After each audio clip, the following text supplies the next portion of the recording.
খুব কঠিন, খুব কঠিন, খুব কঠিন, খুব কঠিন, যা কোনো সন্দেহ নাই। ওয়ারাজুলুন তাসাদদাক বিসাদাকাতিন ফাআখফা হাত্তা লা তা'লামা শিমালুহু মা তুনফিকু ইয়ামিনু। কিয়ামতের ময়দানে আল্লাহ পাক রব্বুল আলামিন ওই ব্যক্তিকে আরশের নিচে জায়গা করিয়া দিবে যে ডাইন হাতে সদকা করছে কিন্তু বাম হাতেও জানে না।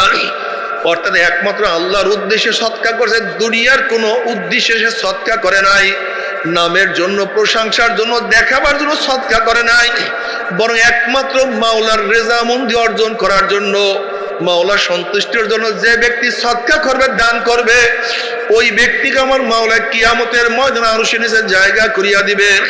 ওয়া রাজুলুন যাকারাল্লাহ খালিয়ান ফাফাজাত আইনাহু। আল্লাহ পাক ওই ব্যক্তিকেও কিয়ামতের ময়দানে আরশের নিচে জায়গা করিয়া দিবে যেই ব্যক্তি মাওলার জন্য জিকির করবে, মাওলাকে ডাকবে, আর দুই চোখের পানি বাইয়া বাইয়া পড়তে থাকবে। আমার মাওলাকে ডাক দিবে, আল্লাহ, আমার মাওলা কই। আমার মাওলাকে ডাকবে, আল্লাহ আল্লাহ আল্লাহ বলিয়া ডাকবে, সুবহানাল্লাহ, আলহামদুলিল্লাহ, আল্লাহু আকবার, লা ইলাহা ইল্লাল্লাহ। আর দুই চোখের পানি বাইয়া বাইয়া পড়তে থাকবে।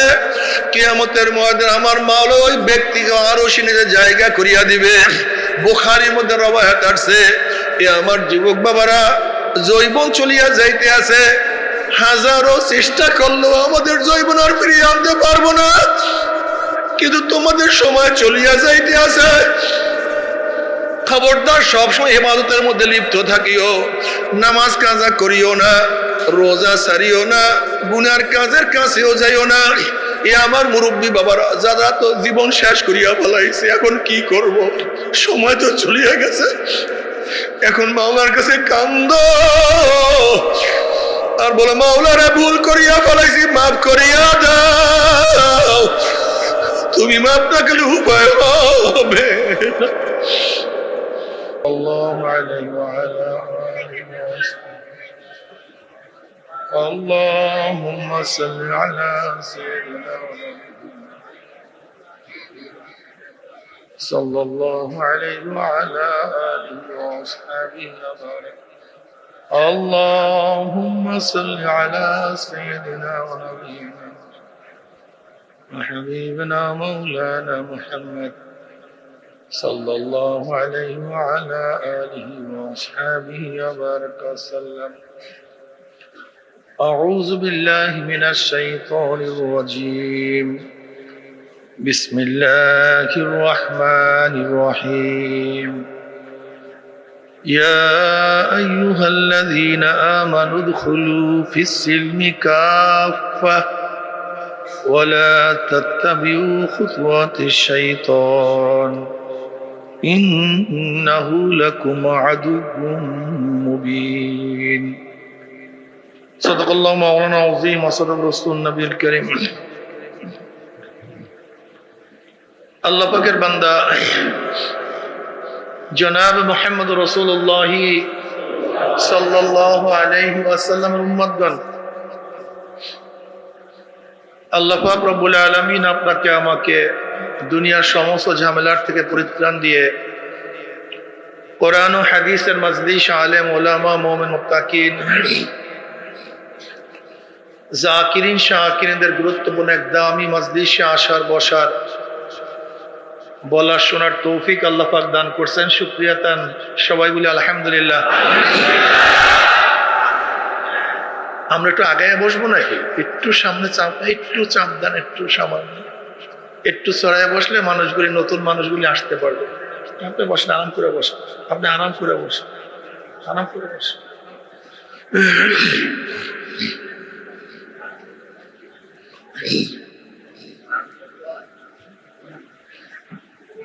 দীর্ঘদিন পর্যন্ত বিভিন্ন কায়দায় আপনাদের দ্বারে দ্বারে,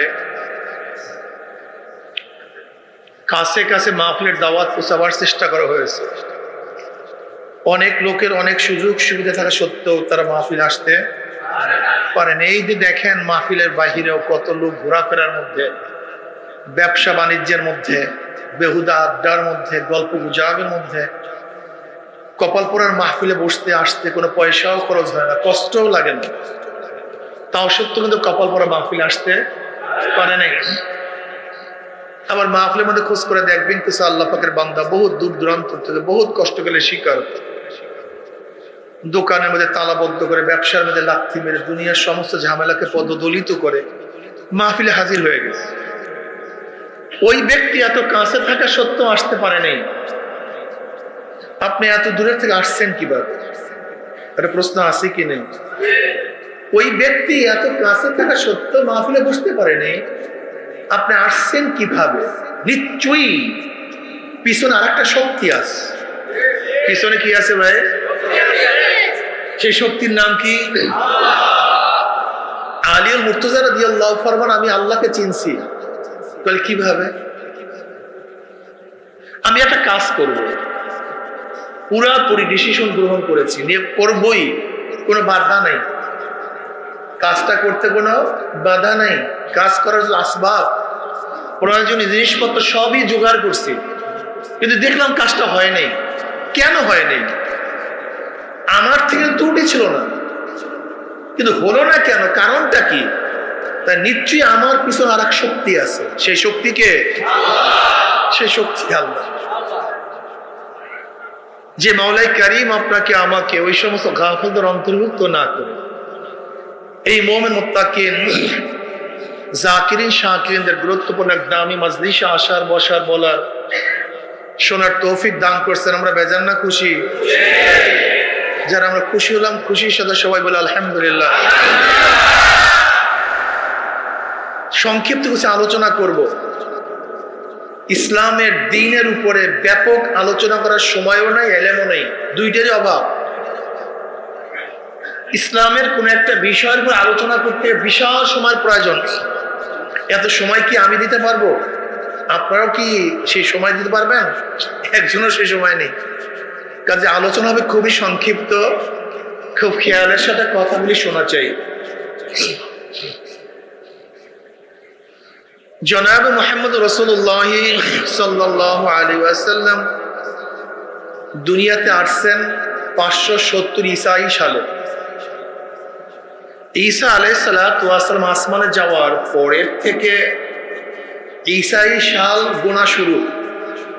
যেই দিন ঈসা আলাইহিস সালাতু ওয়াস সালামকে আল্লাহ পাক আসমানে উঠায় নিছেন, সেই দিন থেকে ঈসাই সাল, এই যে এখন সন গুনেন না খ্রিস্টাব্দ, এই খ্রিস্টাব্দ শুরু হয়েছে ঈসা আলাইহিস সালাতু ওয়াস সালাম যেই দিন আসমানে চলে গেছেন সেই দিন থেকে। ওই দিন থেকে শুরু করে 570 বছর পরে জনাব মুহাম্মদ রাসূলুল্লাহ সাল্লাল্লাহু আলাইহি ওয়াসাল্লাম দুনিয়াতে আসছেন। মাঝখানে ধর্ম, দিন, ইসলাম চলছিল ঈসাই খ্রিস্টান, এটা হলো শেষ। মুসা আলাইহিস সালাতু ওয়াস সালামের জামানার পরে ইহুদি পর্যন্ত ছিল ঈসা আলাইহিস সালাতু ওয়াস সালাম। ঈসা আলাইহিস সালাতু ওয়াস সালাম থেকে আমার নবী পর্যন্ত চলছিল কার ধর্ম? খ্রিস্টান ধর্ম। আমার নবী আসার পরে সমস্ত ধর্ম বাদ, কিয়ামত পর্যন্ত চলবে জনাব মুহাম্মদ রাসূলুল্লাহ সাল্লাল্লাহু আলাইহি ওয়াসাল্লামের ধর্ম। দেখেন, এখানে দিন সম্পর্কে, ধর্ম সম্পর্কে, ইসলাম সম্পর্কে ব্যাপক জ্ঞান দেওয়ার সময় নাই। আমি আগেই বলেছি, মনে রাখতে হবে সমস্ত নবীদের দিন বা ঈমান এক। এখানে আমি দিনদের উদ্দেশ্য নিছি ঈমান। দিনের কখন অর্থ ঈমান হয়? ঈমান, ইসলাম, দিন, শরিয়ত, এর মধ্যে ব্যাপক পার্থক্য আছে। কখনো ঈমান দ্বারা ইসলাম উদ্দেশ্য, কখন ইসলাম দ্বারা ঈমান উদ্দেশ্য, কখন দিনের দ্বারা ঈমান উদ্দেশ্য, কখন ঈমানের দ্বারা ইসলাম উদ্দেশ্য, এরকম বিভিন্ন জায়গা আছে। যেমন ঈমান ও ইসলাম যখন একই জায়গায় আসবে, তখন ঈমানের অর্থ হবে বিশ্বাস, আর ইসলামের অর্থ হবে বাহ্যিক আমল। কথাটা বুঝাতে পারি? ইয়া আইয়ুহাল্লাযীনা আমানু দুখুলু ফিস-সিলমি কাফা, এখানে একই জায়গায় ঈমান ও ইসলাম আসছে। এখন ঈমানের অর্থ হবে কি? বিশ্বাস। ঈমানের অর্থ বিশ্বাস, আর ইসলামের অর্থ বাহ্যিক আমল। আমি যেইভাবে বলি এইভাবে বলেন, কি আমল নাই? বাহ্যিক আমল। ইয়া আইয়ুহাল্লাযীনা আমানু, হে ঈমানদারেরা, উদখুলু প্রবেশ করো, ফিসসিলমি ইসলামের মধ্যে, কাফা পূর্ণ। ঠিক না? এখানে ঈমান ও ইসলাম এক জায়গায় আসার কারণে ঈমানের অর্থ কি ভাই? আমার সাথে কথা বলতে হবে কিন্তু। ইসলামের অর্থ বাহ্যিক আমল। খুব খেয়াল দিয়ে বয়ান শোনা চাই। সারা রাত্র বয়ান করব আর আপনারা কিছুই নিয়ে যাবেন এরকম বয়ান আমি করতে পারি না। যতক্ষণ বয়ান করব কাজে লাগাবো। ঠিক না? ওয়ালা তামুতুন্না ইল্লা আনতুম মুসলিমুন, তোমরা মুসলমান না হইয়া মরিও না। এখানে তো ঈমানের কথা নেই, মুসলমান না হইয়া মরার কথা বলছে। তার মানে এখানে ইসলামের মধ্যে কি আছে? ঈমান আছে। ওয়াল্লাযীনা আমানু আশাদ্দু হুব্বান লিল্লাহ, যারা মুমিন তারা আল্লাহকে সবচেয়ে বেশি মুহাব্বত করে। তা যে ব্যক্তি ইসলাম পালন করে না তাকে আবার আল্লাহকে মুহাব্বত করেন কিভাবে? তা দেখা যায় ঈমানের মধ্যে কি আছে? ইসলামও আছে। বুঝাতে পারিনি? জনাব মুহাম্মদ রাসূলুল্লাহ সাল্লাল্লাহু আলাইহি ওয়াসাল্লাম থেকে শুরু করে আগের নবী পর্যন্ত, নবী আদম পর্যন্ত সমস্ত নবীদের ঈমান এক, অভিন্ন। সবার ঈমান এক এবং কি কোনো পার্থক্য নেই। নবী আদম থেকে শুরু করে আমার নবী পর্যন্ত যত নবী এবং যত উম্মত ছিলেন সমস্ত নবীদের, সমস্ত উম্মতদের ঈমান এক, অভিন্ন, কোনো ঈমানের পার্থক্য নেই। নবী আদম আল্লাহ কয়জন মানতেন? আমার নবী কয়জন মানেন? তার উম্মতরা কয়জন মানতেন? আমার নবীর উম্মতরা কয়জন মানতেন? তারা জান্নাত বিশ্বাস করতেন কি করতেন না? আমার নবী বিশ্বাস করতেন কি করতেন না? জাহান্নাম আমার নবীর উম্মত, ফেরেশতা আমার নবীর উম্মত, তারা হাসর কিয়ামত, ঈমানের মধ্যে কোনো পার্থক্য না, সবাই ঈমান সমান। ঈমানের মধ্যে কোনো জমানায় কোনো কালে পার্থক্য ছিল না। কথাটা বুঝে দেবে। কিন্তু আমল কিন্তু এক না। এই আমলের উদ্দেশ্য শরীয়ত বা ইসলাম বা বাহ্যিক আমল। কি আমল ভাই? বাহ্যিক আমল সবাই কি না? মনে রাখতে হবে ঈমানের মধ্যে পরিবর্তন হয় না, কিন্তু শরীয়তের মধ্যে পরিবর্তন হয়। শরীয়ত শব্দের অর্থ কি? রাস্তা, পন্থা, পদ্ধতি, প্রক্রিয়া, আইন, কানুন, নিয়ম, এর নাম শরীয়ত। শরীয়ত শব্দের অর্থ কি? কানুন, নিয়ম, রাস্তা, পন্থা, আইন প্রণয়ন করা, প্রয়োগ করা, সবই শরীয়তের মধ্যে আছে। সমস্ত নবীদের শরীয়ত মানে আইন এক না, সমস্ত নবীদের ঈমান এক। নবী আদম আলাইহিস সালাতু ওয়াস সালাম জমানায় বোন এবং ভাই বিবাহ জায়েজ ছিল কি ছিল না? কিন্তু আমার নবীর জমানায় এটা জায়েজ নেই, শরীয়ত ভিন্ন। বুঝাতে পারিনি? ঈসা আলাইহিস সালাতু ওয়াস সালাম জমানায় মদ পান করা জায়েজ ছিল কি ছিল না? আমার নবীর জমানায় এক সময় ছিল, পরবর্তীতে নাই। এখন কেউ যদি বলেন যে অমুক নবীর জমানায় ছিল না, আমার নবীর জমানায় ছিল, এখন হবে না কেন? এটা হবে না। এক সময় আইন ছিল, এখন আমি কথাটা ক্লিয়ার বুঝাতে পারছি? বিয়ার উদাহরণ দেয়া মাশাআল্লাহ। ঈসা আলাইহিস সালাতু ওয়াস সালাম উম্মতের সুয়ারের গোশত খাওয়া কি ছিল? জায়েজ ছিল। আমার নবীর উম্মতের জন্য এখন কেউ যদি মনে করে ওই নবীর জমানায় ছিল, এখানে হবে না কেন? এই বোকার প্রশ্নের জবাব এইভাবে, এক সময় এক আইন ছিল, এখন আইন থাকবে না কেন? ওইটাকে যখন বোকা বলি, ঠিক তাকেও বুদ্ধিমান বলা যাবে না, বরং কি বলতে হবে? বোকা বলতে হবে। আইন এক সময় থাকে, এক সময় থাকে না। কেন? আইনটা হয়েছে তৎকালীন সময়ের উম্মতের জন্য, আর আমাদের আইন হয়েছে জনাব মুহাম্মদ রাসূলুল্লাহ সাল্লাল্লাহু আলাইহি উম্মতের জন্য। তা শরীয়ত পরিবর্তন হয় কি হয় না? নবীদের শরীয়ত পরিবর্তন হয় কি হয় না? আবার আমার নবীর শরীয়ত মধ্যে পরিবর্তন হয় কি হয় না? হয়। নবী আলাইহিস সালাতু ওয়াস সালাম দুনিয়াতে বিদায় হওয়া আগ পর্যন্ত শরীয়তের মধ্যে পরিবর্তন বর্ধিত কমতিত ছিল, কিন্তু তিনি যাওয়ার পরে শরীয়ত ফিক্সড। আর কেউ যদি বলে মডিফিকেশন করবো, মডারেট পরিবর্তন করব, পরিবর্তন ঘটাবো, এরকম কারোর মধ্যে যদি ধারণাও থাকে, বিশ্বাস করেন, তাহলে দাবিটা কেমন হলো আমাকে বলেন তো? আমরা কি জানি শরীয়তের পরিবর্তন করতে পারে একমাত্র কারণ নবীরা। কি আপনার এই কথা একমত না দ্বিমত? নবী ব্যতীত শরীয়ত কেউ পরিবর্তন করতে পারে না। এখন আমি যদি বলি এই জমানায় শরীয়ত বা ইসলামকে মডারেট করব, পরিবর্তন করব, বাড়াবো বা কমাবো, তাহলে মতান্তর আমি কি দাবি করলাম? কথা বলেন না কেন? আমি কি দাবি করলাম? তা নাউজুবিল্লাহ, কেউ যদি বর্তমান জমানায় নবী দাবি করে, ও তো ইসলাম থেকে অনেক দূরে চলে যাবে, ইসলামের কাছেও থাকতে পারবে না। তা মনে রাখবেন, ইসলাম যেইভাবে আছে, যতটুকু আছে, এক চুল পরিমাণ কমতি বেস্তি করার ক্ষমতা এটা প্রথম মাথার মধ্যে নেন, এটা প্রথম মাথার মধ্যে ঢুকান। একটা হলো শরীয়ত অনুযায়ী আমার চলার মধ্যে কমতি বেশি হতে পারে, বুঝাতে পারি না, কিন্তু শরীয়তের জায়গা। কেমন উদাহরণ?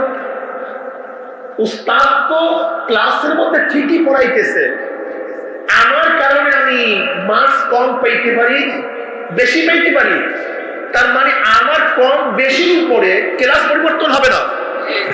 কথা বলতে পরীক্ষার কম বেশি পরীক্ষার জায়গা, আমার মান অনুযায়ী আমি মার্কস কম পেতে পারি, বেশি পেতে পারি, কিন্তু তুমি এই কথা বলিও না যে আমি যেহেতু কম পাই প্রশ্ন এত লিখতে পারবো না, আমি যেহেতু পারি না এর সাবজেক্ট কমাতে হবে, আমি যেহেতু পারতেছি না এটা বাদ দিতে হবে, এই প্রশ্ন তুলিও না। আমাদের সবচেয়ে বড় সমস্যা এখানে আমি আমার অনুযায়ী শরীয়ত চাই, আমি আমার অনুযায়ী ইসলামকে সাজাতে চাই, আমি আমার অনুযায়ী দিন পালন করতে চাই, এটা ভুল। নামাজ 5 ওয়াক্ত ফরজ, আমি ফজর শুধু উঠতে পারি না, এটা আমার দুর্বলতা। আমি জোহরের নামাজ পড়তে পারি না, আমার দুর্বলতা। আমি রোজা রাখতে পারি না, কথা বলেন। আমি পর্দা করতে পারি না, আমি গাঁজা সেবন করি, আমি মদ পান করি, আমি ঘুষ খাই, তার মানে এই না তোমার দুর্বলতা শরীয়ত বানায় দেবা। আমার দুর্বলতা কি বানায় দেবো? শরীয়ত বানায় দেবো, যে এইটাই আইন। বিশাল সমস্যা, এটা আমাদের মাথার মধ্যে ঢুকছে, মাথার মধ্যে মারাত্মক ঢোকা ঢুকছে। টুপির জায়গায় সুন্নাত, আমি পড়ি না তার মানে এটা বাদ না। দাড়ির জায়গায় ওয়াজিব, দাড়ির জায়গায় ওয়াজিব, দাড়ি কিন্তু ওয়াজিব, ভুল বুঝিয়েন না, দাড়ি কিন্তু ওয়াজিব, সাবাত হবে সুন্নাত। নবী আলাইহিস সালাতু ওয়াস সালাম দাড়ি রাখার জন্য নির্দেশ করেছেন, দাড়ি রাখো, লম্বা করো, আদেশ নিজেও রাখছেন, কাজে এটা হলো ওয়াজিব, এটা সুন্নাত না, সাবাত হবে সুন্নাত। নবী আলাইহিস সালাতু ওয়াস সালামের ফরজ, ওয়াজিব, সুন্নাহ সব কাজগুলি কি এক কথায় সুন্নাহ বলা হয় কোন এক কথায়, কিন্তু যখন আমরা পার্থক্য করবো ফরজ, ওয়াজিব, সুন্নাত, মুস্তাহাব, তখন আমরা বলবো দাড়ি রাখা কি আমি রাখি না, তার মানে উজুবিয়াত নষ্ট হয় নাই, আমার দুর্বলতা। মানুষ বলতে দুর্বলতা হতেই পারে, কিন্তু এরকম না করে হুজুর এটা বাগদান্ত। এই আমাদের সমস্যা কি জানেন? মূল সমস্যা কি জানেন? যেমন ইমাম সাহেব হুজুর যখন বয়ানে বসেন, সভাপতি সাহেবের তো স্ত্রী পর্দা করেন বা মেয়েও পর্দা করে, হতেই পারে, দুর্বলতা আছেই। এই ইমাম সাহেব জীবনেও পর্দার বয়ান করতে পারবে না, জীবনেও। কি কথা বলেন না কোন? জীবনেও পর্দার বয়ান করতে পারে না বেচারা। বলে কেন? পর্দার বয়ান করলেই সভাপতি সাহেব মনে করবে হুজুর মনে হয় আজকে আমারে দিয়েছে, কাজে ওনার চাকরি আর রাখা যায় না, আমাকে লজ্জা দিচ্ছে। এটা আরেকটা ভুল। আমরা এমন রোগী যে কত পচা রোগী আপনি জানেন। ডাক্তারকে বলতেছে, ডাক্তারের কাছে গিয়ে বলছে, ডাক্তার সাহেব আমি ডায়াবেটিসের রোগী। হ্যাঁ, তারপর কি হয়েছে? আপনি আমাকে মিষ্টি খাওয়া বন্ধ করেন, এই কথা বলতে পারবেন না, খবরদার। আমাকে চিনি খাওয়া বন্ধ, এটা বলতেই পারবেন না ডাক্তার সাহেব। আমি রোগী, কি করতে হবে ভাই? আপনি বলেন আমি চিনি খাবো, আমি মিষ্টি খাবো, সমস্যা কি? যেরকম আমরা ডাক্তারের কাছে রোগ বলার পরে তাকে নির্দেশ করি, আমাকে এটা বলতে পারবেন না, এটা বলতে পারবেন না, এটা খুব বুদ্ধিমান রুগী না বোকা রুগী? বরং রুগীর বলা কি উচিত ছিল, ডাক্তার সাহেব আমার তো ডায়াবেটিস, কিন্তু মিষ্টি ছাড়া তো থাকতেই পারি না, আমি মিষ্টি দেখলে তো সহ্যই করতে পারি না। আপনি মিষ্টির ব্যাপারে এমন ভাবে বলেন, মিষ্টির ক্ষতি সম্পর্কে এমন ভাবে বলেন যেন মিষ্টি ছেড়ে দেয়। এই রুগী বুদ্ধিমান না বোকা? আর যে রুগী গিয়ে বলবে খবরদার ডাক্তার সাহেব মিষ্টি খাওয়ার কথা বন্ধ করতে বলতে পারবেন না, এটা বুদ্ধিমান না বোকা?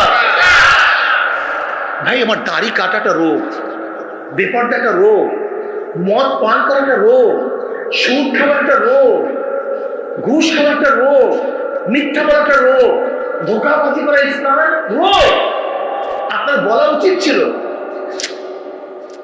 ইমাম সাহেব আমি পর্দা তো করতেই পারি না, পর্দা করার ফজিলত এমন ভাবে বয়ান করবেন, পর্দা না করার গুনাহ এমন ভাবে বয়ান করবেন যেন আমি পর্দা শুরু করি। হ্যাঁ, ঘুষের কথা এমন ভাবে বলবেন যেন ঘুষ ছেড়ে দেই। সুদের বয়ান এমন ভাবে করবেন যে আমি না খেয়ে থাকলো আর সুদ যেন না খাই। অথচ আমরা কি ইমাম সাহেব কি বলি, সুদের বয়ান করবেন। তা তোমার রোগ সারবে কিভাবে আমাকে বলেন? যদি সভাপতি সাহেব দাড়ি কাটে, তার দাড়ির বয়ান ইমাম সাহেব কখনোই করতে পারে না। যদি সভাপতি সাহেব সেক্রেটারি সাহেব টুপি না রাখে, টুপির বয়ান করতে পারে না। যদি Awami League, BNP, Jatiya Party, Jasad, Basad, socialism, capitalism, communism, democracy, সেকুলারিজমের কোন সভাপতি সামনে থাকে, এ বিষয়ে বয়ান করা হারাম। আরে খোদা, এই বয়ান করা যাবে? সারবে কিভাবে রোগ? আজকে সমাজের মধ্যে এত রোগ কেন? এত রোগ কেন আমাকে বলুন। এখানে যারা আসছেন প্রত্যেকে তো মুমিন, যদি বিশ্বাস করে ইমানের চালনি দিয়া যদি ইমান ফাঁকা হয়, অনেকের ইমান পড়ে যাবে। বিশ্বাস হয় না? এই এখন একটা প্রমাণ দেখাই, একটা প্রমাণ দেখে। কোরআন কার কিতাব? গোটা 30 পারা না কয়েক পারা? সব সূরা না কয়েক সূরা? কিছু আয়াত না সব আয়াত? আমি যদি বলি আমার পারিপার্শ্বিকতার কারণে, সামাজিক কারণে, আমার ব্যবসার কারণে, দেশের কারণে, দলের কারণে, নেতার কারণে কোরআনের ছোট্ট একটা আয়াত মানতে পারতেছি না। কয়টা আয়াত?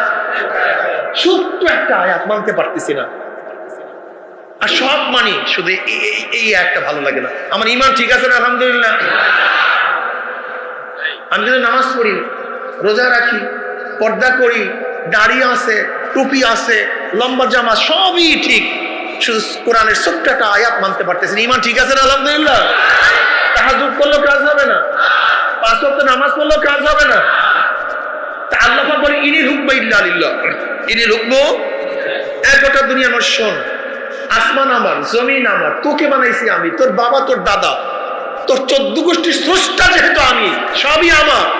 আইনও চলবে আমার, আইনও চলবে। কে বলছেন? আপনি বলছেন না হুজুর আল্লাহর আইন টাইন চলে, ভালো লাগে না। চলবে কি? ডেমোক্রেসি চলবে, চলবে সোশ্যালিজম চলবে, ধর্মনিরপেক্ষতা চলবে, ক্যাপিটালিজম চলবে, কমিউনিজম চলবে। আল্লাহ বলছে আল্লাহর আইন চলবে, আপনি বলছেন ডেমোক্রেসি। এখন বলেন আপনার ইমানের অবস্থাটা কি? কোন কি বলবো বলেন তো? সব বয়ান করতে দেয় না তো, বয়ান করতে পারছি না তো, আলোচনা করতে পারছি না, ইমান সম্পর্কে জানাইতে পারতেছি না। এক্সের ঝামেলা।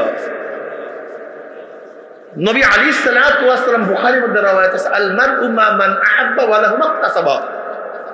দুনিয়াতে যে যাকে মহব্বত করবে, যে যাকে নেতা মানবে, কিয়ামতের ময়দানে নেতারা সামনে থাকবে, অনুসারীরা পিছনে চলে যাবে। বুখারীর রওয়ায়াত। বাগদান হাদিস কোরআনের মধ্যে আসছে কি, ইয়াউমা নাদউ কুল্লা উনাসিন বিইমামিহিম, ডাকা হবে কিয়ামতের ময়দানে প্রত্যেকটা মানুষকে তার নেতার সাথে। ইয়াউমাল কিয়ামা নাদউ কুল্লা উনাসিন, নাসের বহু বচন উনাস, মানুষ সমূহদেরকে, বেআইমা, ইমাম শব্দ অর্থ নেতা। কিয়ামতের ময়দানে প্রত্যেকটা মানুষকে ডাকা হবে তার নেতার সাথে। স্পষ্ট কোরআন আয়াত, স্পষ্ট। দেখেন তো আপনি কাকে নেতা মানছেন? আপনার নেতাকে। দুনিয়াতে কাকে নেতা মানছেন? কার নেতৃত্ব মানছেন? নেতা কি? যার নেতৃত্ব মানে তাদেরকে বলা হয় কর্মী। আর যে নেতৃত্ব দেয় তাকে বলা হয় নেতা। কি কথা ঠিক না? তা আপনি কার নেতৃত্ব মানছেন দেখেন তো, একটু চিন্তা করে দেখেন। ইস্তাবতা নাফসাক ইস্তাবতা কলবাক, এখানে প্রশ্ন করেন আপনি কাকে নেতা মানছেন। আপনি জীবনভর বলছেন আমরা সবাই মুজিব সেনা, ভয় করি না বুলেট বোমা, আমরা সবাই জিয়ার সেনা, ভয় করি না বুলেট বোমা, আমরা সবাই শাহ সেনা, ভয় করি না। আপনি কার সেনা আমাকে বলুন? আপনি তো নবীর সেনা না, আপনি নিজেকে দাবি করছেন অমুকের সেনা তমুকের সেনা। তা কিয়ামতের ময়দান আপনার সামনে কে থাকবে? একদিনে চিন্তা করছেন, একদিনে চিন্তা করছেন দুনিয়ার রং তামাশায় অন্ধ করিয়া ফেলেছে। যেরকম এক ব্যক্তি মদ পান করলে তার আকলের মধ্যে, তার জ্ঞানের মধ্যে পর্দা সৃষ্টি হয়, ভালো মন্দ নির্বাচন করতে পারে না, ঠিক দুনিয়ার মোহ আমাদের আকলের মধ্যে, আমাদের জ্ঞানের মধ্যে পর্দা ফেলাইয়া দিচ্ছে। ভালো মন্দ আমরাও নির্বাচন করতে পারি না। সব সময় আমার মাথা অনুযায়ী চিন্তা করি। বিশ্বাস হয় না? একজন গাঁজাখোর সে কি চায় গাঁজার বিপক্ষে আমি বয়ান করি? ও তো নেশাগ্রস্ত হয়ে গেছে। একজন মদখোর কি চায় আমি মদের বিরুদ্ধে বয়ান করি? ও তো নেশাগ্রস্ত হয়ে গেছে। একজন অপকর্মকারী কি চায় যে আমি অপকর্মের বিরুদ্ধে বয়ান করি? অভ্যস্ত হয়ে গেছে। ঠিক আমরা দুনিয়ার রং তামাশায় অভ্যস্ত হওয়ার কারণে এখন আর শরীয়তের বয়ান আমার কাছে ভালোই লাগে।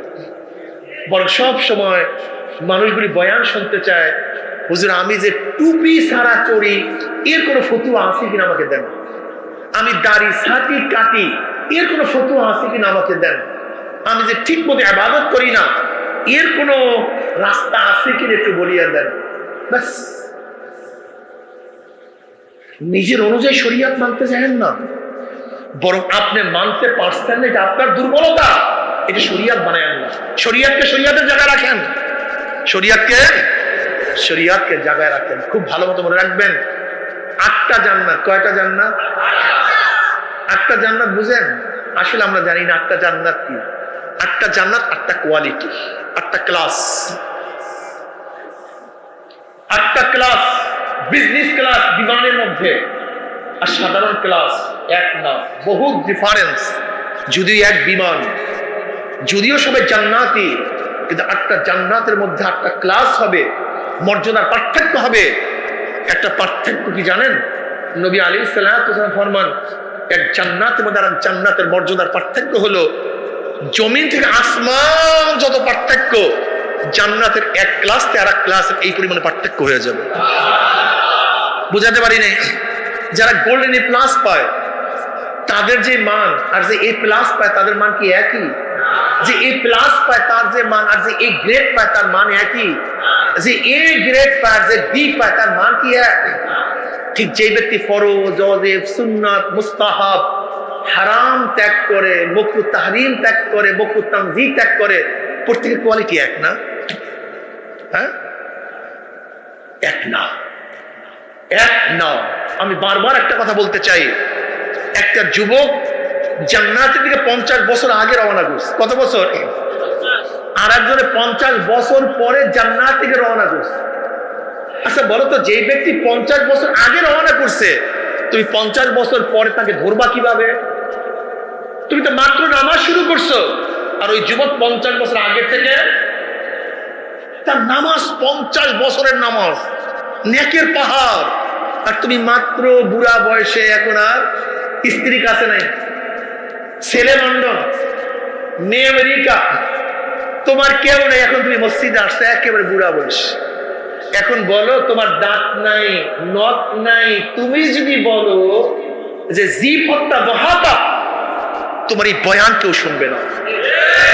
কথা বুঝাতে পারি নাই? আমার দাড়ি পাকছে, এখন কোনো মেয়ে আমার সাথে প্রেম করতে চায় না, এখন যদি বলি প্রেম করি না। আর যেই যুবককে মেয়েরা ডাকে আসো, আমার সাথে প্রেম করার জন্য আসো, নোট বিনিময় করার জন্য আসো, আড্ডা মারার জন্য আসো, আর রাজুলুন দাআতহু ইমরাতুন যাতু মানসাবিন ওয়া জামালিন ফাকালা ইন্নী আখাফুল্লাহ, যে আকর্ষণীয় যুবককে, কোন আকর্ষণীয় মেয়ে, কোন মেয়ে? যেমন তোমার মেয়ে না, রজুলুন দাআতু ইমরাতু যাতু নাসাবিন ওয়া জামালিন, তার সৌন্দর্যের দিকে, তার বংশের দিকে, তার ধনাত্মর দিকে, তার রূপের দিকে, তার গুণের দিকে ডাকছে, আসো আমার দিকে। কে ডাকছে? কথা বলেন না কেন? কে ডাকছে? না যুবক ডাকছে, বরং মেয়ে যুবককে ডাকছে। কিন্তু যুবক বলছে ইন্নী আখাফুল্লাহ, আমি মাওলাকে ভয় করি, তোমার কাছে যাব না। বুখারীর মধ্যে রওয়ায়াত আছে, আল্লাহ পাক 7 ব্যক্তিকে কিয়ামতের ময়দানে আরশের নিচে জায়গা দিবেন। এর মধ্যে ওই যুবক, যে সুন্দরী, সুশ্রী, আকর্ষণীয়, রমণী যুবককে ডাকছে তার দিকে, কিন্তু যুবক বলছে ইন্নী আখাফুল্লাহ, আমি মাওলাকে ভয় করি, তোমার ডাকে সাড়া দেব না। ওই যুবককে আল্লাহ পাক কিয়ামতের মধ্যে হাজারো নাস্তিক বেঈমানদের কারণে আমাদের মধ্যে এখন এই আগ্রহ সৃষ্টি হয়েছে, বাবা তুমি ঘুমাও, তোমার এখন নামাজের দরকার নাই, তুমি এখন থাকো, তোমার রোজার দরকার নাই। তুমি মুসলমানের সন্তান না, তুমি একটা বেঈমান মুনাফিকের সন্তান। তোমাকে মনে রাখতে হবে, চন্দন গাছের জন্ম চন্দন হয়েই হয়, মুক্তার জন্ম মুক্তা হয়েই হয়, স্বর্ণ জন্ম হয় স্বর্ণ হইয়াই, মুমিনের সন্তান জন্ম হয় মুমিন হয়ে, মুসলমানের সন্তান জন্ম হয় মুসলমান হয়ে। তোমার নিজের মধ্যে ইসলাম নাই দেখা তুমি তোমার বাচ্চাকে ইসলাম শিখাইতে পারতেছ না। দেখো তুমি এখন বুড়া হয়ে গেছো, গাল ভিতরে চলে গেছে। নাফিতের কাছে দাড়ি কাটতে গেলে নাফিত কি বলে, ভাই আপনি তুমি আবার দাম তো এখন আর দাড়ি কামাইয়েন না, আপনার ডাল দিয়ে একবার ভিতরে চলে গেছে। আপনাকে বলতে চাই না, তোমার দাদা হইছো, তুমি নানা হইছো, তোমার দাড়ি না থাকলে তোমার নাতি ধরবে কি, কোন জায়গায় হাত দেয় আবার সমস্যা, তুমি দাড়ি রাখো। এই দাড়ি রাখা, আর যেখানে দাড়ি রাখা এখন স্ত্রী চলিয়া গেছে, বাপের বাড়ি চলিয়া গেছে, স্ত্রী থাকবে না দাড়িওয়ালার সাথে, চাকরি চলিয়া গেছে, মাইর খাইছো, এই দুই দাড়ির মধ্যে পার্থক্য নাই কোনো নাকি? না, কোনো পার্থক্য নাই, কোনো পার্থক্য নাই। না, ইসলাম বুঝলেন কি? দেখেন সাহাবাদের ঈমান এত দামি কেন? তার ঈমান আনার পরে তাদের ঘর ত্যাগ করতে হয়েছে, ঈমান আনার পর ইসলাম গ্রহণ করার পরে মায়ের খাইতে হয়েছে। এই যে তাদের ঈমানের দাম আর আমাদের ঈমানের দাম কোনোদিন এক হতে পারে না। মনে কিছু নেন না, কিন্তু কি খুব খারাপ লাগতেছে নাকি? আমি রোগের কথা বলতেছি, এক নাম্বার। এর জন্য আমি জুয়ান ছেলেদেরকে বলবো, সময় চলিয়া যাইতেছে। সাবআতুন ইউযিল্লুহুমুল্লাহু ফি যিল্লিহি ইয়াওমা লা যিল্লা ইল্লা যিল্লুহু, আল ইমামুল আদিল ওয়া শাবুন নাশা ফি ইবাদাতিল্লাহ। কিয়ামতের ময়দানে আল্লাহ পাক 7 ব্যক্তিকে ডাকিয়া আরশের নিচে জায়গা করিয়া দিবে। এর মধ্যে আল ইমামুল আদিল, ন্যায়পরায়ণ নেতা, বাদশা না। বাদশা তর্জমা করলে ব্যাপকতা কমিয়া যায়। বাদশা দেশের মধ্যে কয়জন হয়? একজন। কিন্তু নেতা হয় হাজারো। নেতা কাকে বলে? আগে বলছে যে নেতৃত্ব দেয়, স্ত্রীর উপর কে নেতৃত্ব দেয়, ছোট ভাইয়ের উপর কে নেতৃত্ব দেয়, ছেলের উপর কে নেতৃত্ব দেয়, গোলামের উপর কে নেতৃত্ব দেয়? আল ইমামুল আদিল, ন্যায়পরায়ণ নেতা। মসজিদের ইমাম সাহেব মুসল্লির নেতৃত্ব দেয়, মেম্বার সাহেব ওয়ার্ডের মধ্যে নেতৃত্ব দেয়। আল ইমামুল আদিল, উস্তাদ ছাত্রের নেতৃত্ব দেয়। আল ইমামুল আদিল, ন্যায়পরায়ণ নেতা, যে বেইনসাফি করবে না, জুলুম করবে না, অত্যাচার করবে না, ছাত্রকে কোনো অবস্থাতেই রাগের বশীভূত হয়ে মার দিবে না। অন্যায় যতটুকু, শাস্তিও ততটুকু। খবরদার। এক সাহাবী নবী আলাইহিস সালাতু ওয়াস সালাম বলে, ইয়া নবী আল্লাহ, আমার একটা গোলাম আছে, এই গোলাম একটু হেরফের করে, আমি মাঝে মাঝে শাস্তিও দেই, কি আমাদের ময়দানে কি জিজ্ঞাসিত হব? নবী আলাইহিস সালাতু ওয়াস সালাম বললেন, শাস্তি অনুযায়ী যদি বিচার হয়, কাটাকাটি কি হবে, কিন্তু শাস্তির চেয়ে যদি সামান্য বেশি বিচার করো, শাস্তি দাও, তাহলে কিয়ামতের ময়দানে এটার জবাব দিতে হবে। যদি একটা বাড়ি বেশি দাও, একটা বাড়ি জবাব দিতে হবে। ওই সাহাবী চিন্তা করবার গোলাম তোমার দরকার নাই, তুমি আজাদ আজকের থেকে। এই হলো আল্লাহর ভয়। ওমর ইবনে খাত্তাব রাদিয়াল্লাহু তাআলা আনহু অর্ধজাহানের বাদশা, অর্ধজাহানের বাদশা।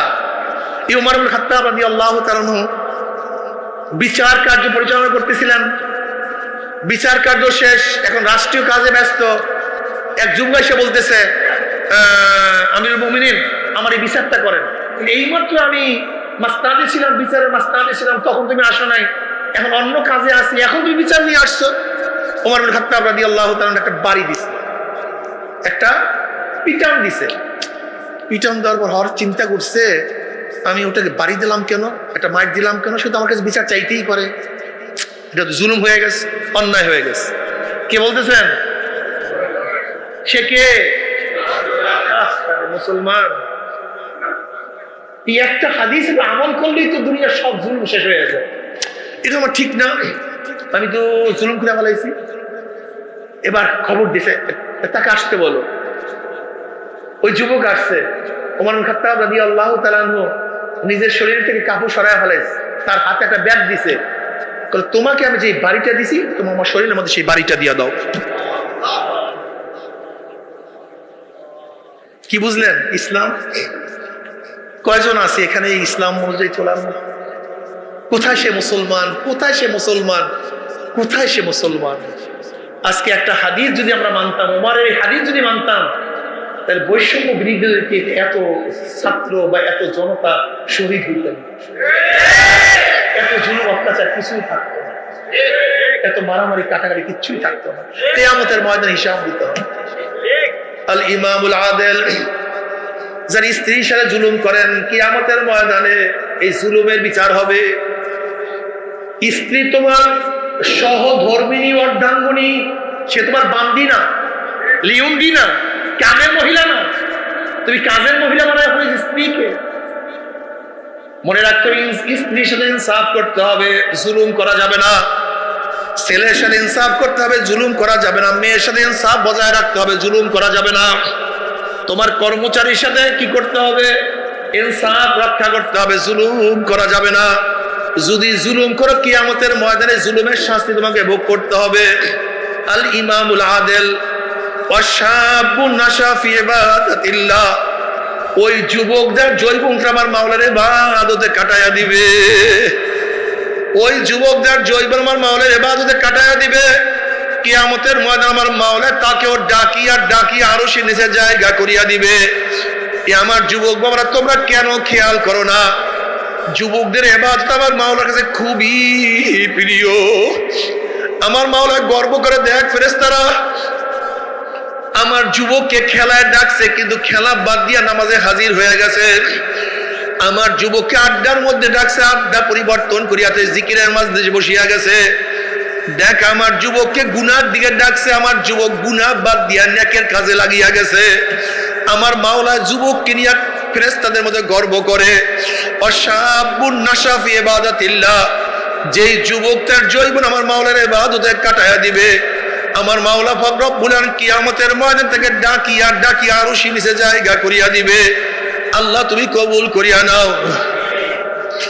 আর রাজুলুন কলবুহু মুআল্লাকুন বিল মাসাজিদ, ওই ব্যক্তিকে আল্লাহ পাক কিয়ামতের ময়দানে আরশের নিচে জায়গা করিয়া দিবে, যে নামাজ শেষ হওয়ার পরে আবার মসজিদে যে তাকায়া থাকে, কখন আজান হবে আমি মসজিদে চলিয়া যাব, কখন আজান হবে আমি মাওলার সামনে দাঁড়াইয়া যাব, কখন আজান হবে আমি মাওলার সামনে ঝুঁকিয়া যাব, কখন আজান হবে আমার 4 আঙ্গুল কপাল মাওলার কুদরতি পার মধ্যে ঠেকাইয়া সিজদা করব, কখন আজান হবে আমি মাওলার সামনে দাঁড়াবো।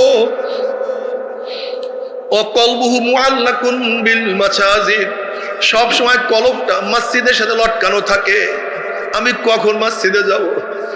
মুমিন তো যেরকম মাছ পানির মধ্যে আরাম পায়, মুমিন মসজিদের মধ্যে আরাম পায়। وقلبه معلق بالمساجد ورجل دعته ورجلان تحابا في الاستماع على ذلك وتفرق عليه, ওই দুই ব্যক্তিকে আল্লাহ পাক কিয়ামতের ময়দানে আরশের নিচে জায়গা করিয়া দিবে, যেই দুই ব্যক্তি একে অপরকে মহব্বত করবে একমাত্র আল্লাহর জন্য, শত্রুতা করবে আল্লাহর জন্য। আমি তোমাকে ভালোবাসি আল্লাহর জন্য, আমি তোমার সাথে শত্রুতা করি আমার আল্লাহর জন্য। ওয়ারজুলানে তাহাব্বা ফিল ইসতিমা আলা যালিকা তাফাররাকা আলাইহি, ওই দুই ব্যক্তি তাদের সম্পর্ক আমার মাওলার জন্য, তাদের বিচ্ছেদ আমার মাওলার জন্য। এ আমার যুবক বাবারা, মুরব্বী বাবারা, স্ত্রীকে মোহাব্বত করো মাওলার জন্য, স্বামীকেও মোহাব্বত করো মাওলার জন্য, বাবাকেও মোহাব্বত করো মাওলার জন্য, ছেলেকেও মোহাব্বত করো মাওলার জন্য, মেয়েকেও মোহাব্বত করো মাওলার জন্য, মেয়েকে মোহাব্বত বাদ দাও মাওলার জন্য, বন্ধুকে মোহাব্বত করো মাওলার জন্য। আমার বন্ধু আমাকে নামাজে ডাকিয়া নিয়ে যায়, আমার বন্ধু আমাকে ওয়াজ নসিহতে নিয়ে আসছে, আমার বন্ধুর দাওয়াতে আমি দাঁড়িয়ে রাখিয়া ফেলাইছি, আমার বন্ধুর দাওয়াতে আমি জিকির আজকার শুরু করছি, আমার বন্ধুর দাওয়াতে আমার চোখের মধ্যে পানি ঝরা শুরু হয়ে গেছে, আমার বন্ধু আমাদেরকে আল্লাহ ওয়ালাদের কাছে নিয়ে গেছে। তুমি আমার সবচেয়ে বড় বন্ধু আল্লাহ। মনে রাখবা, দুনিয়ার মধ্যে যে যাকে মোহাব্বত করবা কিয়ামতের ময়দানে সে তার সাথী হয়ে যাবে। নবী আলাইহিস সালাতু ওয়াস সালাম ফরমান, মান তাশাব্বাহা বিকওমিন ফাহুয়া মিনহুম, যার সাথে যার মোহাব্বত তার সাথে তার কিয়ামত। তুমি কাকে মোহাব্বত করো? তুমি মোহাব্বত করো বেনমাজিকে, মদখোরকে, হারামখোরকে। তোমার মোহাব্বত ফাসিক ফুজ্জারের সাথে, আল্লাহ ওয়ালাদের সাথে তোমার কোনো মোহাব্বত নাই, কোনো ভালোবাসা নাই। মনে রাখবা, তোমার কিয়ামত ওই ফাসিকদের সাথে হবে, আল্লাহ ওয়ালাদের সাথে তোমার কিয়ামত হবে না। আল্লাহ আমাদের সবাইকে মাফ করিয়া দাও। ওয়ারজুলানে তাহাব্বা ফিল্লাহি ইসতামা আলা যালিকা তাফাররাকা আলাইহি, ওয়ারজুলুন দাআতু ইমরাতুন যাতু মাসাবিন ওয়া যাতু নাসাবিন ওয়া যাবালিন ফাকালা ইন্নী আখাফুল্লাহ। ওই যুবক, যে যুবককে কোনো মহিলা, আকর্ষণীয় মহিলা, খুব সুন্দরী সুস্ত্রী বংশীয় কোনো মহিলা তার দিকে ডাকছে, কিন্তু যুবক বলছে ইন্নী আখাফুল্লাহ, আমি মাওলাকে ভয় করি, তোমার সাথে আমি গল্প করতে পারবো না, তোমার সাথে আমি আড্ডা মারতে পারবো না, তোমার সাথে আমি কোনো খারাপ অবৈধ কাজে লিপ্ত হইতে পারবো না, আমি মাওলাকে ভয় করি।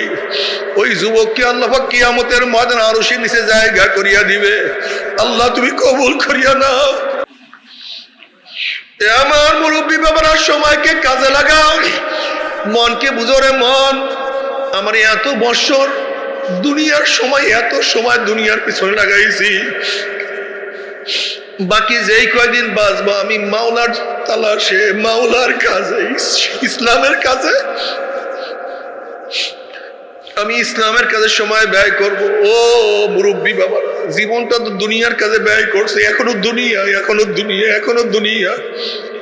তোমার সে পদ্মশিব কপাল পরা কেউ হইতে পারে না। এখন সময়কে দিনের পথে লাগাইয়া দাও, বেশি বেশি নফল নামাজ পড়তে থাকো। কিয়ামতের ময়দানে যত ফরজ নামাজ কাজা করছো, কাজা করা শুরু করো। আল্লাহ পাক কিয়ামতের ময়দানে নফলের দ্বারা সেই কাজাকে আল্লাহ পাক সব সময় কম্প্রোমাইজ করতে থাকবে। এত রাকাত নামাজ, এত রাকাত নফল, যদি আল্লাহ পাক দেখে যে নফল নামাজের অনেক অনেক আগানো, হয়তো আল্লাহ কাটাকাটি করিয়া কোনো মাফ করিয়া দিতে পারে। নফল নামাজ বেশি পড়তে থাকো, নফল পড়তে থাকো, সুন্নাত পড়তে থাকো। যেই কাজা নামাজ করছো সেই কাজা আদায় করতে থাকো, রোজা রাখতে থাকো, জিকির আজকার করতে থাকো। চোখকে বলো, চক্ষু তুই তো জীবনভর গুনার কাজ করছো, এখন মাওলার জন্য কান্নাকাটি বেশি কর। ওরে জবান, জীবনভর তুই গুনার কাজ করছো, এখন মাওলার জিকির বেশি কর। ওরে হাত, জীবনভর গুনার কাজ করছো, এখন মাওলার ইবাদত বেশি করতে থাক। এইভাবে যে ইবাদত করতে করতে মৃত্যু বছর আসার খেয়া পড়িয়াই যাইতে পারো।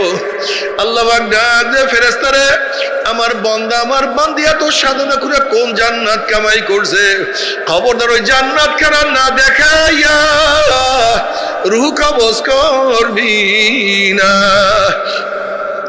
ইন্নাল্লাযীনা ক্বালু রাব্বুনাল্লাহ সুম্মা ইসতাকামু তাতানাজ্জালু আলাইহিমুল মালাইকাতু আল্লা তাখাফু ওয়া লা তাহজানু ওয়া আবশিরু বিল জান্নাতিল্লাতী কুনতুম তুআদুন। আল্লাহ পাকের মুমিন বান্দা-বান্দী যখন মৃত্যুর আসার খেয়া করিয়া যাবে, হঠাৎ স্বপ্নের মধ্যে দেখতে পারবে জান্নাতের দরজাগুলি টাস টাস করিয়া খুলিয়া গেছে। জান্নাতের হুর গেলমানরা জাওয়াহিরের মালা নিয়ে রিসিপশনের অপেক্ষায় আছে। বলবে আল্লাহ তাখাফু ওয়ালা তাহজানু, এই আল্লাহ পাকের মুমিন বান্দা-বান্দী কোনো ভয় নাই, কোনো চিন্তা নাই। এত সাধনা করে কোন জান্নাত কামাই করছো? ওই যে দেখো সেই জান্নাত। ওই জান্নাত দেখার সাথে সাথে আল্লাহ পাকের মুমিন বান্দা-বান্দীর রূহ পাগলের মতো জান্নাত দিকে দৌড় মারবে। কখন যে শরীরের থেকে রূহ বাইর হইয়া যাইবে আল্লাহ পাকের মুমিন বান্দা-বান্দী কোনো কিছু টেরও করতে পারবে না। আল্লাহ তুমি কবুল করিয়া নাও। কিয়ামতের ময়দানে আল্লাহ পাকের মুমিন বান্দা-বান্দী উঠবে। নবী আলাইহিস সালাতু ওয়াস সালাম নিজের হাতে হাউজে কাউসারের পানি পান করায়া দিবে। বুখারীর মধ্যে রওয়ায়াত আছে, মান শারিবা লাম ইয়াজমা আবাদা, যেই ব্যক্তি এক পেয়ালা হাউজে কাউসারের পানি পান করতে পারবে 50,000 বছর মধ্যে আর কোনোদিন পানির পেশা লাগবে না। আল্লাহ তুমি কবুল করিয়া নাও। আমার মাওলা আরো সে নিচে জায়গা করিয়া দিবে। ওয়া আম্মা মান উতিয়া কিতাবাহু বিয়ামিনিহি ফায়াকুলু হাউম কুরাউ কিতাবিয়া ইন্নী যানানতু আন্নী মুলাকিন হিসাবিয়া ফাহুয়া ফি ঈশাতির রাদিয়া ফি জান্নাতিন আলিয়া কুতুফুহা দানিয়া কুলু ওয়াশরাবু হানিয়াম বিমা আসলাফতুম ফিল আইয়ামিল খালিয়া। যাদের আমলনামার ডাইন হাতে পড়িয়া যাবে, যেরকম ভালো রেজাল্ট করার পরে পরীক্ষার্থী মিষ্টির প্যাকেট নিয়ে বাবার কাছে দৌড় দেয়, আব্বু শুনছো আমার রেজাল্ট কতই না সুন্দর, মা শুনছো আমার রেজাল্ট কতই না সুন্দর, আপু শুনছো আমার রেজাল্ট কতই না সুন্দর। ঠিক কিয়ামতের ময়দানে যাদের আমল নামার ডাইন হাতে পড়িয়া যাবে, আমল নামা নিয়ে দৌড়াইবে, আব্বু দেখছো আমার কত সুন্দর নামাজের রেজাল্ট চলে আসছে, আম্মু দেখছো আমার কত সুন্দর রোজার রেজাল্ট চলে আসছে, আম্মু দেখো আমার কত সুন্দর জিকিরের রেজাল্ট চলে আসছে। হাউ মুকরাউ কিতাবিয়া, পড়িয়া দেখো আমার কত সুন্দর তেলাওয়াতের, কত সুন্দর দানের, কত সুন্দর সুন্নাতের, কত সুন্দর ফরজের, কত সুন্দর মুস্তাহাবের রেজাল্ট চলে আসছে। হাউ মুকরাউ কিতাবিয়া, তোমরা কি জানো আমার এত সুন্দর রেজাল্ট হওয়ার কারণটা কি? ইন্নী যানানতু আন্নী মুলাকিন হিসাবিয়া, দুনিয়াতে যে কোনো কাজ করার আগে চিন্তা করতাম কিয়ামতের ময়দানে আল্লাহর সামনে হাজিরা দিতে হবে, বিচারের সম্মুখীন হতে হবে। ইন্নী যানানতু আন্নী মুলাকিন হিসাবিয়া, আমি সব সময় চিন্তা করতাম আল্লাহর কাছে দাঁড়ায় হিসাব দিতে হবে। এর জন্য আল্লাহ যা নিষেধ করছেন সেই কাজ আমি করতাম না, আল্লাহ যা আদেশ করছেন সেই কাজ আমি ছাড়তাম না। এর জন্য এত সুন্দর রেজাল্ট চলে আসছে। আল্লাহ তুমি কবুল করিয়া নাও, আল্লাহ তুমি কবুল করিয়া নাও। ফাআম্মা মান সাকুলাত মাওয়াজিনুহু ফাহুয়া ফি ঈশাতির রাদিয়া, যাদের নেকের পাল্লা ওজন হইয়া যাবে, গুনার পাল্লা হালকা হইয়া যাবে, আল্লাহ তাদেরকে জান্নাতের ফয়সালা দিয়ে দেবে। আল্লাহ তুমি কবুল করিয়া নাও।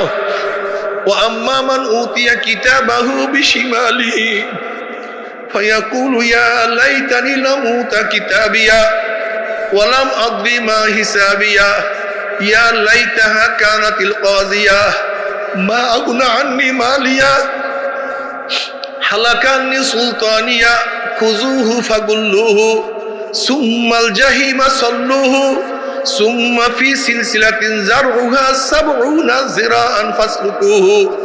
যাদের আমলনামা বাম হাতে পড়িয়া যাবে, বাম হাতটা সিনা ফাড়িয়া পিছনে চলিয়া যাবে, বলবে ইয়া লাইতানি লাম উতা কিতাবি, আফসোস যদি আমি আমার আমলনামা না পাইতাম।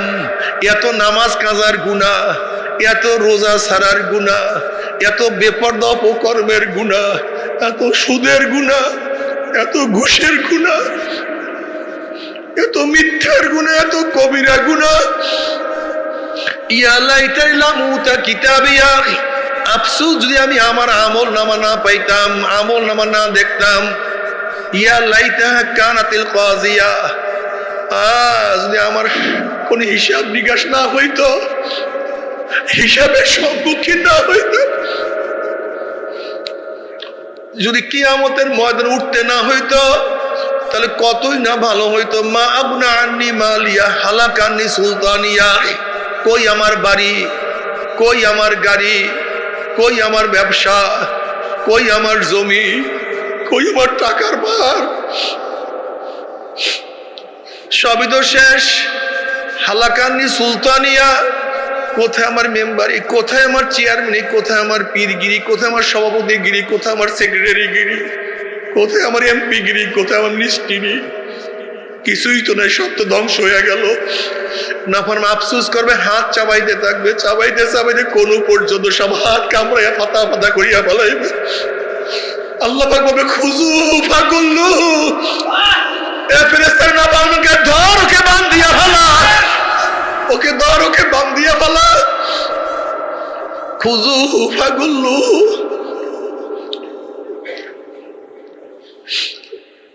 এই আওয়াজ, এই আদেশ দেওয়ার সাথে সাথে একদল ফেরেশতারা 70 গজ লম্বা লম্বা আগুনের শিকল দিয়া নাফরমানকে বান্ধিয়া ফেলাইবে। যেরকম কুকুরের পায়ের মধ্যে রশি লাগাইয়া টানতে টানতে কুয়ার মধ্যে ফেলাইয়া দেয়, এইভাবে নাফরমানের হাত পায়ের মধ্যে জাহান্নামের শিকল লাগাইয়া কিয়ামতের ময়দানের মাঝখান থেকে টানা শুরু করবে।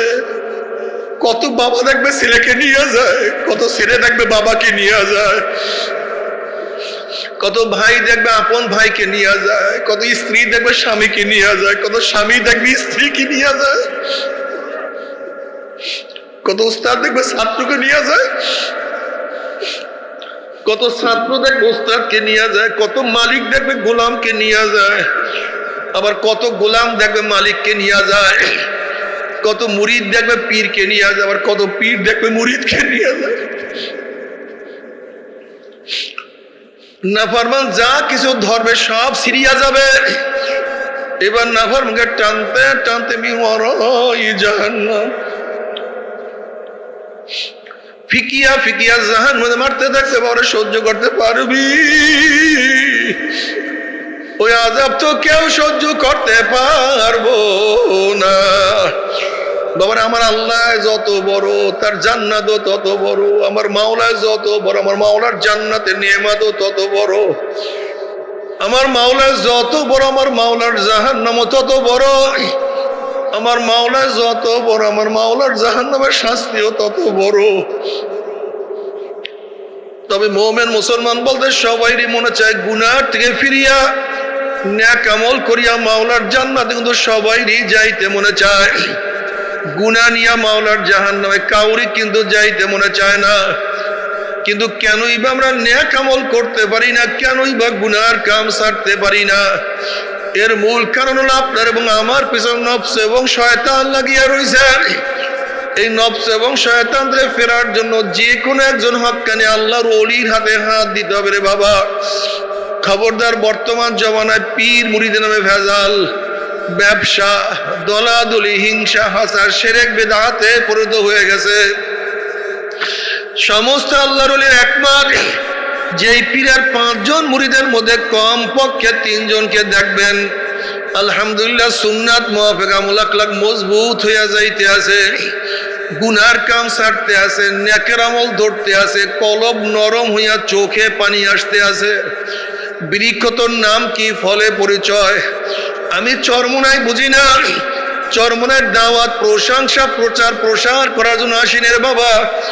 চরমোনায় যাওয়ার তোমার কোনো দরকার নাই, কোনো দরকার নাই, কোনো দরকার নাই। তুমি যার কাছে গিয়া পারো গুনার কাম ছাড়ো, নেকের আমল ধরো, কলব নরম করিয়া চোখে পানি নিয়া মাওলার কবরে যাইও।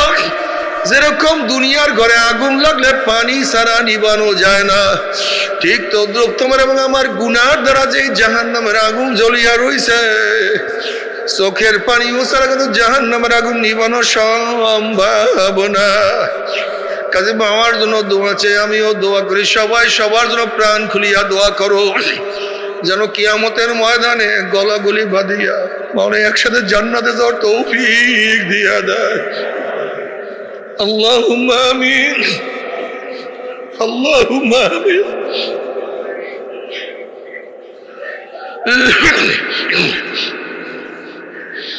ও আমার পর্দার মা বোনেরা, ও আমার মা বোনেরা, দুই হাত তুলিয়া মাওলার দরবারে কান্দো আর মাওলার কাছে মাপ চাও।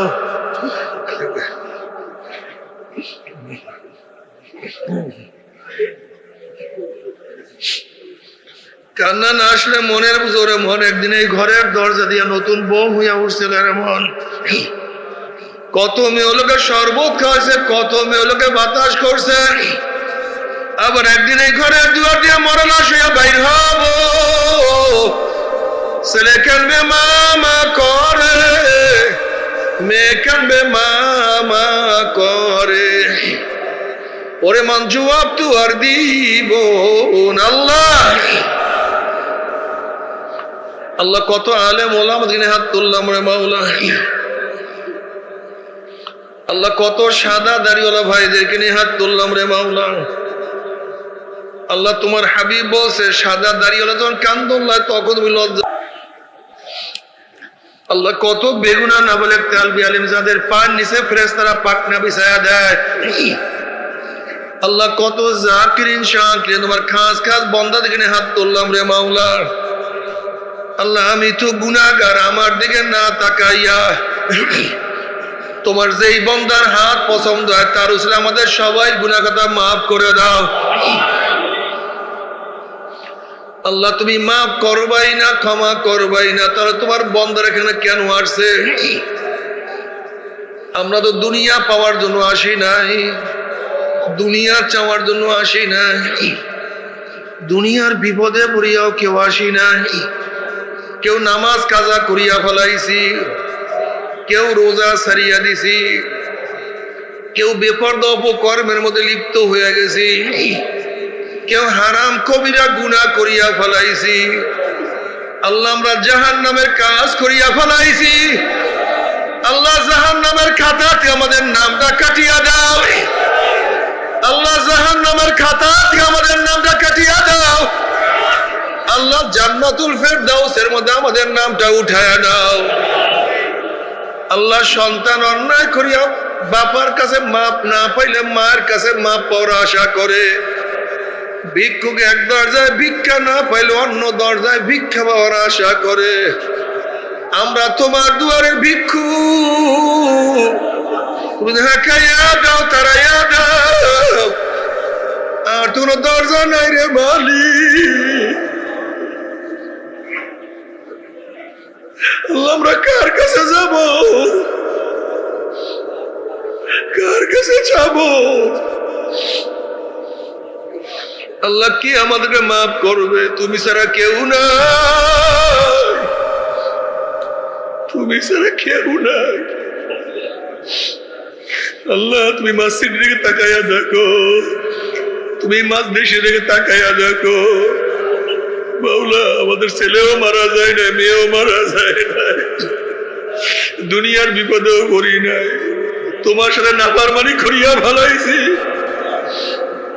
জাহান্নামের কাজ করিয়া ফেলাইছি। আল্লাহ জাহান্নামের খাতা থেকে আমাদের নামটা কাটিয়া দেন। আল্লাহ জাহান্নামের খাতা থেকে আমাদের নামটা কাটিয়া দেন। আল্লাহ জান্নাতুল ফেরদাউসের মধ্যে আমাদের নামটা উঠায় না।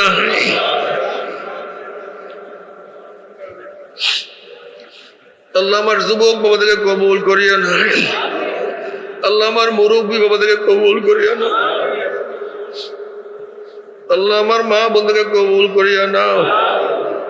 আল্লাহ আমরা যারা হাত তুললাম জানি না কার মা নাই, বাবা নাই, স্ত্রী নাই, স্বামী নাই, সন্তান নাই, দাদা নাই, দাদু নাই, নানা নাই, নানু নাই। আল্লাহ যত মুমিন মুমিনাত মুজাহিদরা কবরে শুয়ে রয়েছে সবার কবরে আযাবকে মাফ করে দাও। আল্লাহ খাস করে বৈষম্য বিরোধী আন্দোলনে যারা জীবন দিয়েছে, আমাদের থেকে বিদায় হয়ে গেছে, তাদের সবার কবরে আযাবকে মাফ করে দাও।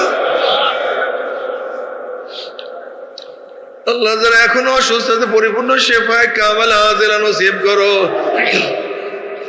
আল্লাহ আমাদের শায়েখ ও মুর্শিদের কবরকে জান্নাতের বাগিচা বানায়া দাও। মা দাদা সহ তামাম দুনিয়ার মাশায়েখদের মাকামকে জান্নাতের মধ্যে বুলন্দ করে দাও। আমাদের আহলা আওলাদ তোমার খাস গোলাম বান্দী হিসেবে কবুল করে নাও। রব্বানা হাব লানা মিন আজওয়াজিনা ওয়া যুররিয়াতিনা কুররাতা আইন ওয়াজআলনা লিল মুত্তাকিনা ইমামা। রব্বিরহামহুমা কামা রাব্বায়ানি সগীরা। وصلى الله تعالى على خير خلقه محمد وآله وأصحابه وأزواجه وأتباعه أجمعين ارحمنا معهم برحمتك يا أرحم الراحمين.